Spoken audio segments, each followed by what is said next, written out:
So this is episode 1. I'm with Jake here. We're gonna be talking about marketing. We're at Freestyle Poke. Yeah, so it'll be interesting just having really interesting marketing conversations. Can't really go wrong with marketing and good food. No matter what generation, everyone loves to eat.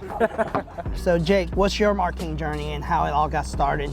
My first ever kind of like business type thing was I kind of had this like lawn company. I was myself mowing like 15 to 20 lawns. I kept getting more and more clients, so I had to hire people. And I was like, wait, what if I just go get the clients, the lawn clients, and then broker to my friends? And so, okay, how can I get them? Well, there's this crazy thing called Facebook, right? That the 40 to 60-year-old demographic spends like all their time on. So I would run ads on Facebook. I would promote stuff on Facebook Marketplace. I would just do a ton of organic content and outreach through the Facebook platform and go get a $30 lawn client, $30 every time we mow, hand it to my friend for 20 bucks, and I take the $10 spread.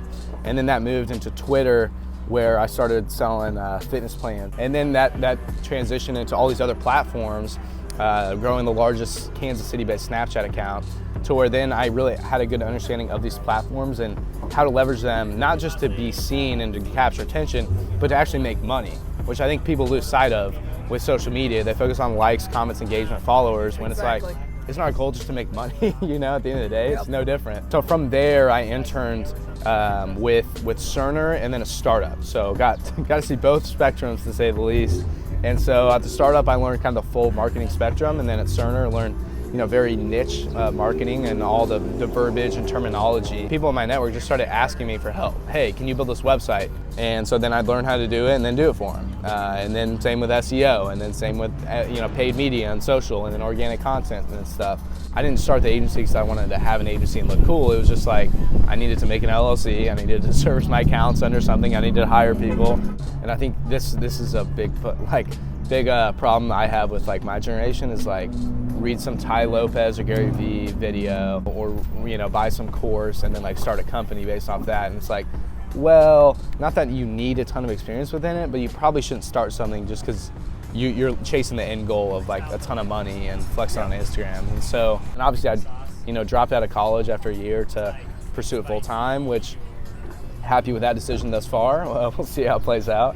But anyway, I think they might be interested to learn from your background as well. So I started with a degree in actually software engineering. I actually got a really cool job out of Italy for the newspaper industry, and so I built software that annotated the plates to print your newspaper. All good things always come to an end, so it was short-lived because these things started happening.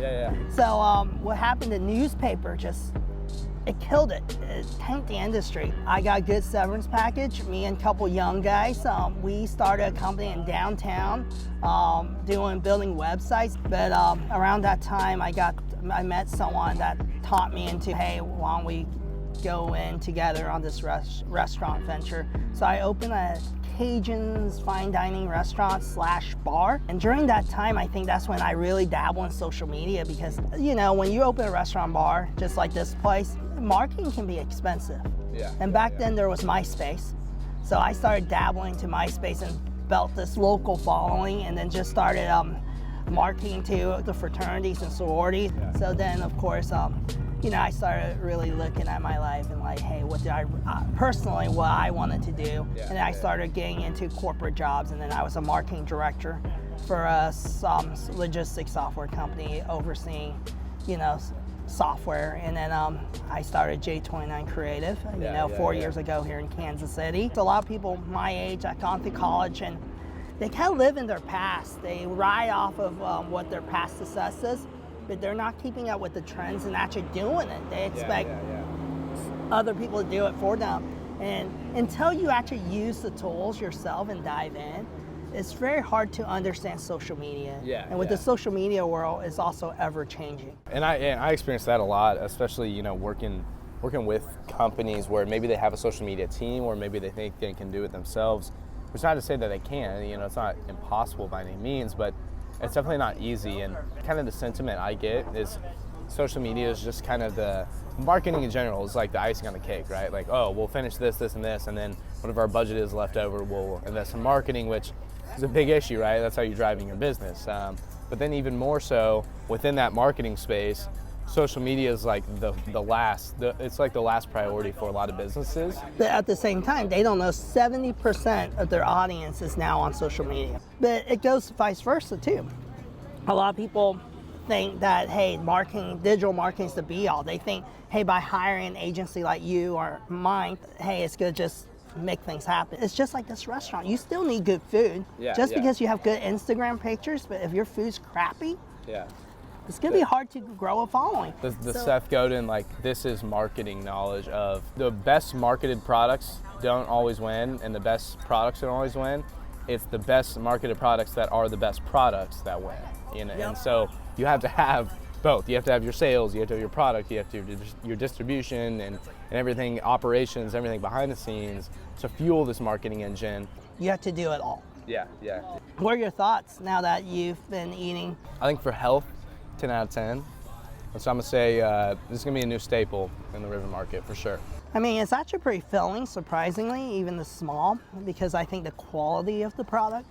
Overall, though, this tastes good. So awesome, everyone. Thank you so much for tuning in to this, kind of food and marketing series.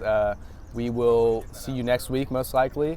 And really, I think our goal for this is to continue conversations. So please let us know in the comment section or message us some of the topics you want to hear, as well as if you're a foodie, some of the places we should go next in the Kansas City area. Or if it's in a different area, feel free to fly us out there too. We're more than happy to if you cover our expenses, of course. If you have a restaurant or bar or anything like that, hey, and you want to be featured in this series, feel free, hit us up. Yeah, for sure. Looking forward to it. Thank you.